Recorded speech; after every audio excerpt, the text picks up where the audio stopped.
اور یہ بھی ثابت کر دیا کہ جنہیں باغی قرار دے کر شہید کیا گیا وہ اسلام کے اصل وارث تھے۔ ناظرین، اسی طرح سے بازاروں اور درباروں میں دیے گئے سیدہ زینب رضی اللہ تعالیٰ عنہ کے خطبات بھی تاریخ کے سنہرے ابواب ہیں۔ ان خطبات نے ہی اس صورتحال کو تبدیل کر دیا جو یزیدیوں نے اپنے حق میں بنائی تھی۔ یہ خطبات کیا تھے؟ ان پر غور کرنے کی ضرورت ہے۔ ہم سیدہ زینب رضی اللہ تعالیٰ عنہ کے مکمل خطبات بھی آگے چل کر بیان کریں گے، البتہ یہاں پر حضرت زینب رضی اللہ تعالیٰ عنہ کے خطبات سے چند اقتباسات مثال کے طور پر پیش کرتے ہیں۔ روایات بتاتی ہیں کہ حضرت زینب رضی اللہ تعالیٰ عنہ عبید اللہ بن زیاد کے دربار میں یوں گویا ہوئیں: خدا کا شکر ہے کہ اس نے رسول اللہ کے ذریعے ہمیں عزت بخشی اور گناہوں سے دور رکھا۔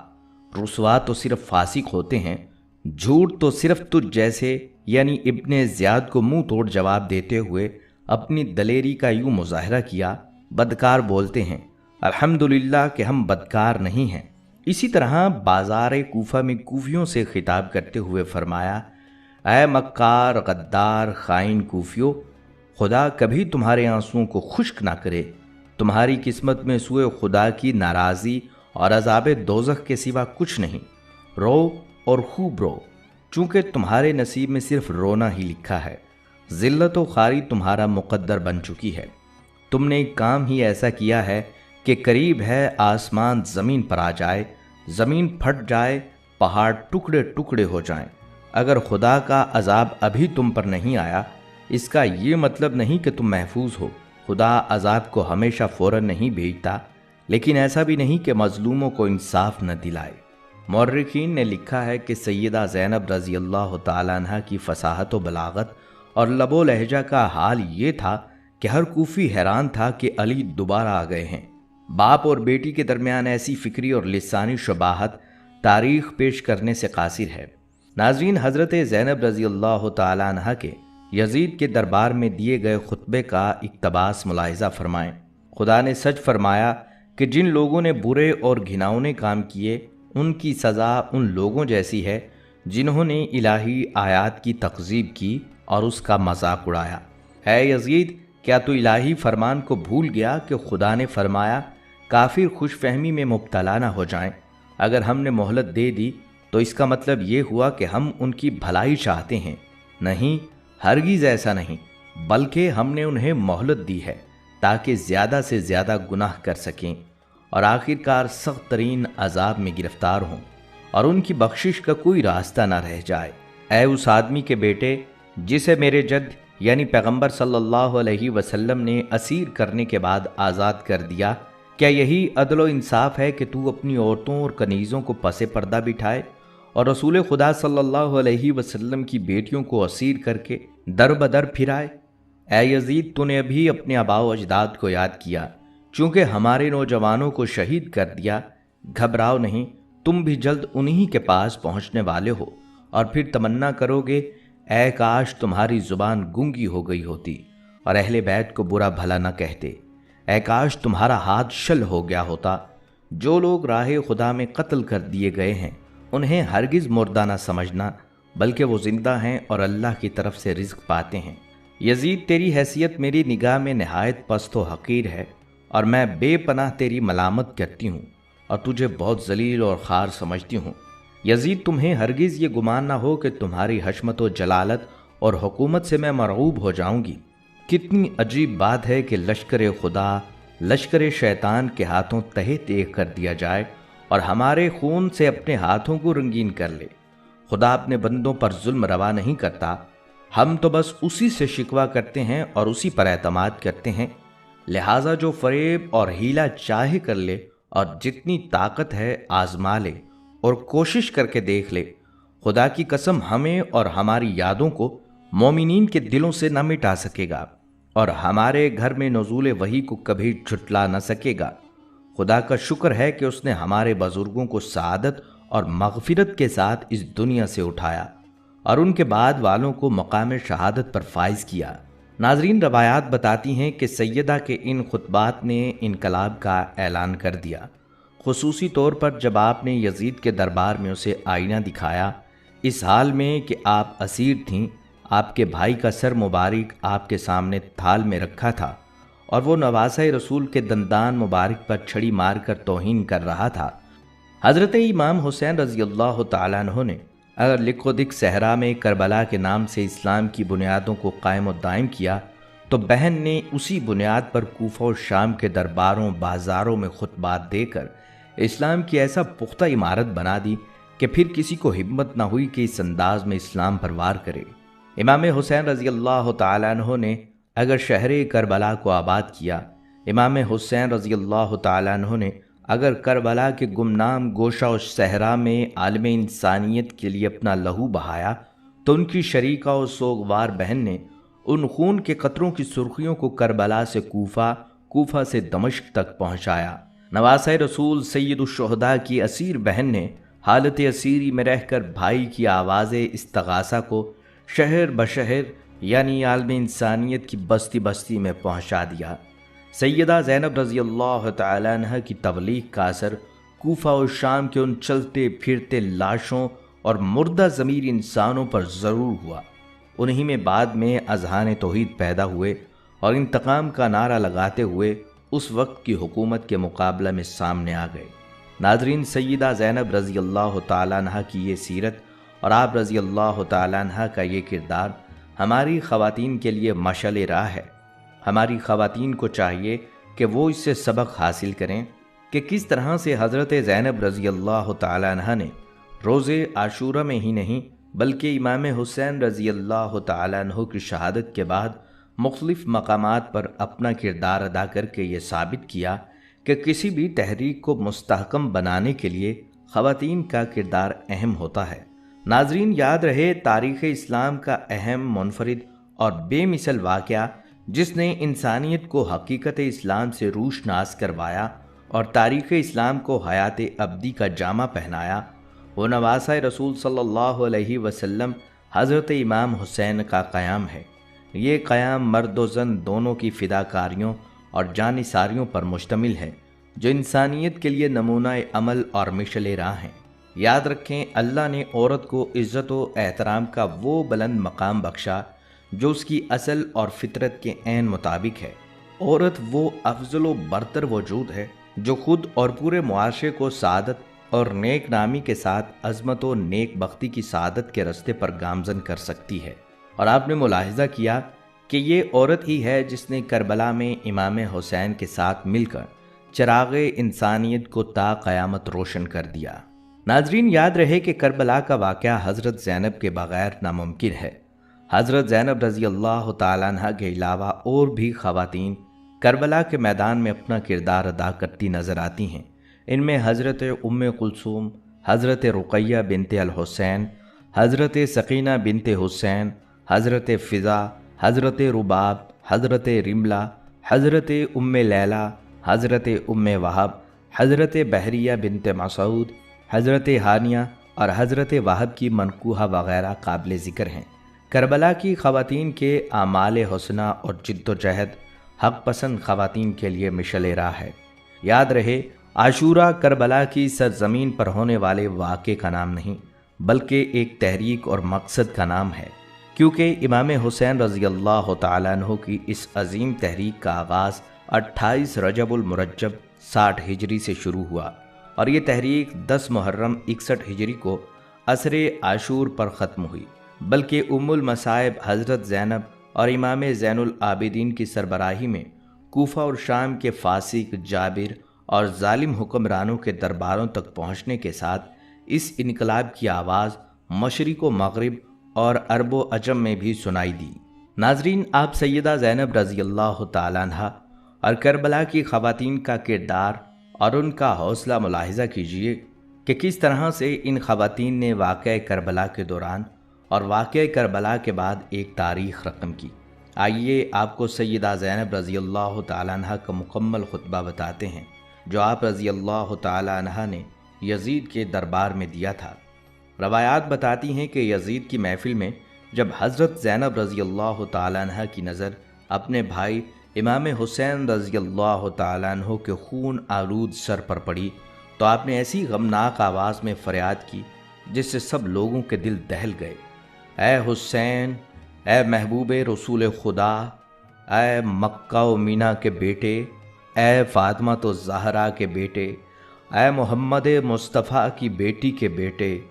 حضرت زینب کی اس آواز سے وہ تمام لوگ رونے لگے جو یزید کے دربار میں بیٹھے ہوئے تھے، اور یزید اس طرح خاموش بیٹھا ہوا تھا جس طرح اس کو سانپ سونگھ گیا ہو۔ یزید نے خضران کی لکڑی لانے کا حکم دیا، پھر یزید نے اس لکڑی کو امام حسین کے لبوں اور دانتوں پر لگایا۔ رسول خدا صلی اللہ علیہ وسلم کے صحابی ابو برزہ رضی اللہ تعالیٰ عنہ نے یزید کو مخاطب کر کے کہا، اے یزید، کیا تو اس چھڑی سے حسین فرزند فاطمہ کے دندان مبارک پر مار رہا ہے؟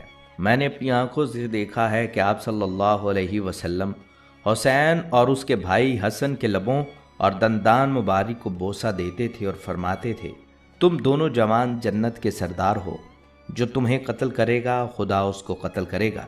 کہتے ہیں کہ یزید غصے میں چیخنے لگا اور حکم دیا کہ صحابی رسول کو باہر نکال دو۔ بعض روایات کے مطابق یہ صحابی خود ہی محفل سے اٹھ کر چلے گئے۔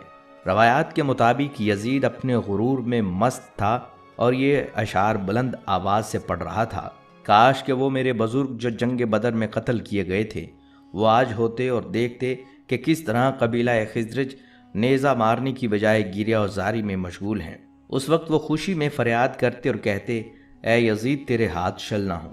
یہ سن کر حضرت ختیجہ رضی اللہ تعالیٰ عنہ یوں گویا ہوئیں، سب تعریف اس خدا کے لیے جو کائنات کا پروردگار ہے، اور خدا کی رحمتیں نازل ہوں پیغمبر مصطفیٰ صلی اللہ علیہ وسلم پر اور ان کی پاکیزہ عطرت و اہل بیت پر۔ بالآخر ان لوگوں کا انجام برا ہے جنہوں نے اپنے دامن حیات کو برائیوں کی سیاہی سے داغدار کر کے اپنے خدا کی آیات کی تکذیب کی اور آیات پروردگار کا مذاق اڑایا۔ اے یزید، کیا تو سمجھتا ہے کہ تو نے ہم پر زمین کے گوشے اور آسمان کے کنارے مختلف طرح سے تنگ کر دیے ہیں، اور آل رسول کو رسیوں اور زنجیروں میں جکڑ کر در بدر پھرانے سے تو خدا کی بارگاہ میں سرفراز ہوا اور ہم رسوا ہوئے؟ کیا تیرے خیال میں ہم مظلوم ہو کر ذلیل ہو گئے اور تو ظالم بن کر سر بلند ہوا؟ کیا تو سمجھتا ہے کہ ہم پر ظلم کر کے خدا کی بارگاہ میں تجھے شان و مقام حاصل ہوگا اور تو اپنی ظاہری فتح کی خوشی میں سرمست ہے، مسرت و شادمانی سے سرشار ہو کر اپنے غالب ہونے پر اترا رہا ہے؟ اپنی غلط سوچ پر مغرور نہ ہو اور ہوش کی سانس لے۔ کیا تو نے خدا کا یہ فرمان بھلا دیا کہ حق کا انکار کرنے والے یہ خیال نہ کریں کہ ہم نے انہیں جو مہلت دی ہے وہ ان کے لیے بہتر ہے، پھر ہم نے انہیں اس لیے ڈھیل دے رکھی ہے کہ جی بھر کر اپنے گناہوں میں اضافہ کر لیں، اور ان کے لیے خوفناک عذاب معین کیا جا چکا ہے۔ اے یزید، کیا تجھے شرم نہیں آتی کہ تو اتنے بڑے جرم کا ارتکاب کرنے اور اتنے بڑے گناہ کو انجام دینے کے باوجود فخر و مباحات کرتا ہوا یہ کہہ رہا ہے کہ آج اگر میرے اجداد موجود ہوتے تو ان کے دل باغ باغ ہو جاتے، اور مجھے دعائیں دیتے ہوئے کہتے کہ اے یزید، تیرے ہاتھ شل نہ ہوں؟ اے یزید، کیا تجھے حیا نہیں آتی کہ تو نے جوانان جنت کے سردار حسین ابن علی کے دندان مبارک پر چھڑی مار کر ان کی بے ادبی کی ہے؟ اے یزید، تو خوش نہ ہو اور فخر و مباحات کے قصیدے نہ پڑھ، کیونکہ تو نے اپنے ظلم کے ذریعے فرزندان رسول خدا اور عبد المطلب کے خاندانی ستاروں کا خون بہا کر ہمارے دلوں کے زخموں کو گہرا کر دیا اور شجرہ طیبہ کی جڑیں کاٹنے کے گھناؤنے جرم کا مرتکب ہوا ہے۔ تو نے اولاد رسول کے خون میں اپنے ہاتھ رنگین کیے ہیں۔ تو نے عبد المطلب کے خاندان کے ان نوجوانوں کو تہہ تیغ کیا ہے جن کی عظمت و کردار کے درخشندہ ستارے زمین کے گوشے گوشے کو منور کیے ہوئے ہیں۔ آج تو نے آل رسول صلی اللہ علیہ وسلم کو قتل کر کے اپنے اسلاف کو پکار کر انہیں اپنی فتح کے گیت سنانے ہیں۔ تو سمجھتا ہے کہ وہ تیری آواز سن رہے ہیں؟ جلدی نہ کر، عنقریب تو بھی ان کے ساتھ جا ملے گا، اور اس وقت اپنی گفتار و کردار پر پشیماں ہو کر آرزو کرے گا کہ کاش میرے ہاتھ شل ہو جاتے اور میری زبان بولنے سے عاجز ہوتی اور میں نے جو کیا اور کہا اس سے باز رہتا۔ اے ہمارے پروردگار، تو ہمارا حق ان ظالموں سے ہمیں دلا دے، تو ہمارے حق کا بدلہ ان سے لے۔ اے پروردگار، تو ہی ان ستم گروں سے ہمارا انتقام لے۔ اے خدا، تو ہی ان پر اپنا غضب نازل فرما، جس نے ہمارے عزیزوں کو خون میں نہلایا اور ہمارے مددگاروں کو تہہ تیگ کر دیا۔ اے یزید، خدا کی قسم تو نے جو ظلم کیا ہے یہ اپنے ساتھ ظلم کیا ہے۔ تو نے کسی کا نہیں بلکہ اپنا ہی گوشت کاٹا ہے۔ تو رسول خدا کے سامنے ایک مجرم کی صورت میں لایا جائے گا، اور تجھ سے تیرے اس گھناؤنے جرم کی باز پرس ہوگی کہ تو نے اولاد رسول کا ناحق خون کیوں بہایا اور رسول زادیوں کو کیوں در بدر پھرایا، نیز رسول کے جگر پاروں کے ساتھ ظلم کیوں روا رکھا۔ اے یزید، یاد رکھ کہ خدا آل رسول کا تجھ سے انتقام لے کر ان مظلوموں کا حق انہیں دلائے گا اور انہیں امن و سکون کی نعمت سے مالا مال کر دے گا۔ خدا کا فرمان ہے کہ تم گمان نہ کرو کہ جو لوگ راہ خدا میں مارے گئے وہ مر چکے ہیں، بلکہ وہ ہمیشہ کی زندگی پا گئے اور بارگاہ الہی سے روزی پا رہے ہیں۔ اے یزید، یاد رکھ کہ تو نے جو ظلم آل محمد پر ڈھائے ہیں ان پر رسول خدا عدالت الہی میں تیرے خلاف شکایت کریں گے اور جبرائیل امین آل رسول کی گواہی دیں گے۔ پھر خدا اپنے عدل و انصاف کے ذریعے تجھے سخت عذاب میں مبتلا کر دے گا، اور یہی بات تیرے برے انجام کے لیے کافی ہے۔ ان قریب وہ لوگ بھی اپنے انجام کو پہنچ جائیں گے جنہوں نے تیرے لیے ظلم و استبداد کی بنیادیں مضبوط کیں اور تیری آمرانہ سلطنت کی بساط بچھا کر تجھے اہل اسلام پر مسلط کر دیا۔ ان لوگوں کو بہت جلد معلوم ہو جائے گا کہ ستم گروں کا انجام برا ہوتا ہے اور کس کے ساتھی ناتوانی کا شکار ہیں۔ اے یزید، یہ گردش ایام اور حوادث روزگار کا اثر ہے کہ مجھے تجھ جیسے بدنہاد برے انسان سے ہم کلام ہونا پڑا، اور میں تجھ جیسے ظالم و ستم گر سے گفتگو کر رہی ہوں۔ لیکن یاد رکھ، میری نظر میں تو ایک نہایت پست آدمی ہے جس سے کلام کرنا بھی شریفوں کی توہین ہے۔ میری اس جرت و سخن پر مجھے اپنے ستم کا نشانہ ہی کیوں نہ بنا دے، لیکن میں اسے ایک عظیم امتحان اور آزمائش سمجھتے ہوئے صبر و استقامت اختیار کروں گی، اور تیری بدسلوکی میرے عزم و استقامت پر اثر انداز نہیں ہو سکتی۔ آج اگر تو ہماری مظلومیت پر خوش ہو رہا ہے اور اسے اپنے دل کی تسکین کا باعث سمجھ رہا ہے، تو یاد رکھ کہ جب قیامت کے دن اپنی بدکرداری کی سزا پائے گا تو اس کو برداشت کرنا تیرے بس سے باہر ہوگا۔ خدا عادل ہے اور وہ اپنے بندوں پر ظلم نہیں کرتا۔ ہم اپنی مظلومیت اپنے خدا کے سامنے پیش کرتے ہیں اور ہر حال میں اسی کی عنایات اور عدل و انصاف پر ہمارا بھروسہ ہے۔ اے یزید، تو چاہے جتنا مکر و فریب کر لے اور بھرپور کوشش کر کے دیکھ لے، مگر تجھے معلوم ہونا چاہیے کہ تو نہ تو ہماری یاد لوگوں کے دلوں سے مٹا سکتا ہے اور نہ ہی وحی الہی کے پاکیزہ آثار محو کر سکتا ہے۔ تو یہ خیال خام اپنے دل سے نکال دے کہ ظاہر سازی کے ذریعے ہماری شان و منزلت کو پالے گا۔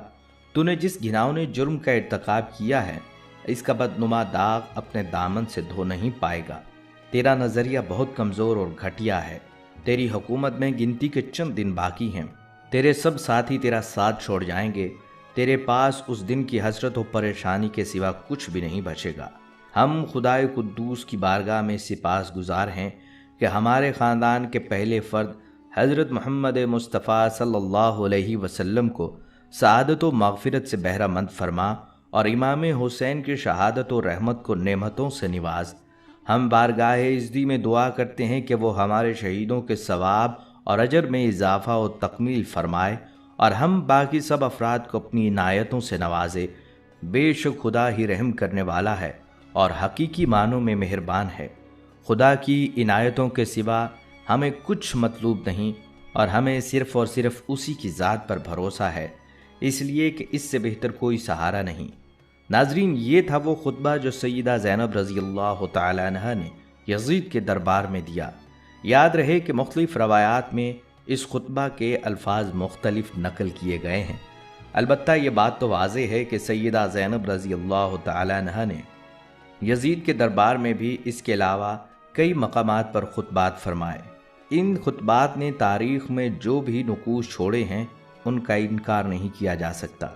پہلے بھی ذکر ہو چکا ہے کہ ان خطبات نے واقعہ کربلا کی تکمیل کی اور حضرت امام حسین رضی اللہ تعالیٰ عنہ کے موقف کا پرچار کیا۔ اللہ تعالیٰ سے دعا ہے کہ اللہ تعالیٰ سیدہ زینب رضی اللہ تعالیٰ عنہ اور تمام اہل بیت کے درجات کو بلند فرمائے۔